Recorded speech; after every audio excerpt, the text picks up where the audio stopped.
Hello everyone and welcome to this new video tutorial.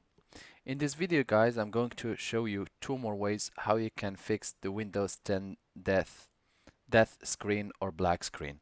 So there are two additional ways. The first is about resetting your computer. You can always go to your search tab and you can type settings.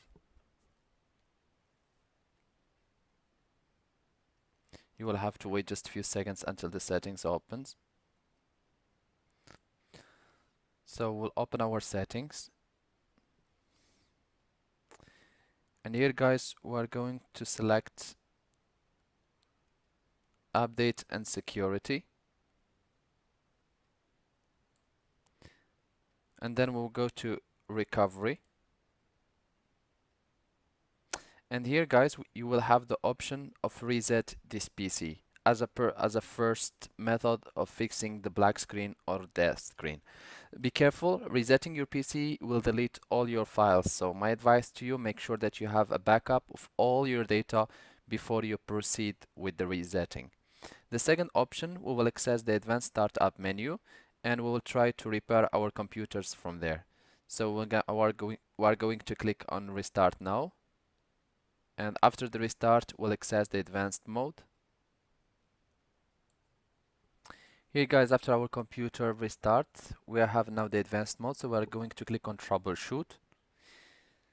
And here guys, you have the option again to reset your PC. You can always click reset if you have a backup of all your data. You can always refer to a video in the description link below for how to reset your PC properly. Here we're going to click in this time advanced option to select the second choice.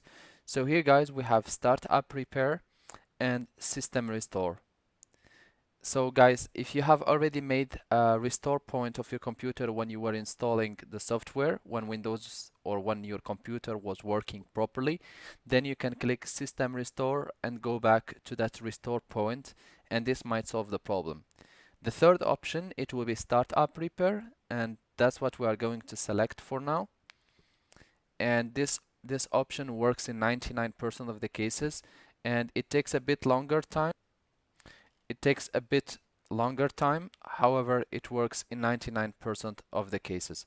So for now, our computer will perform the maintenance or the repair, and we will have only to wait.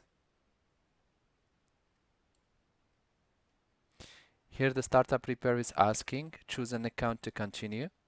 Make sure that you choose the administrator account, otherwise it wouldn't work. So I will click on my account. As I have no password, I will just click continue. If you have any password, you will have to enter it. And the operation will start diagnosing your PC. Please note that the operation might take from 3 to 15 minutes, so you will have to be patient. As you can see guys, it says startup repair could not repair your PC. This is for one and simple good reason that I have already repaired my PC when I was trying to repair the black screen. So for you guys it should work. Otherwise you can always go to advanced options and you can always go back to troubleshoot and advanced options again, and from here you can always select system image recovery and you can use system image if you have already made one. I hope this video tutorial was helpful to you guys. If you are still in need of help or assistance, you can always contact us. We're going to make additional videos on additional possibilities how to fix black screen of death. I hope this video tutorial was helpful to you. Don't forget to press like, share, and do not also forget to subscribe to get our latest videos. Thank you for watching and talk to you soon in a new video tutorial.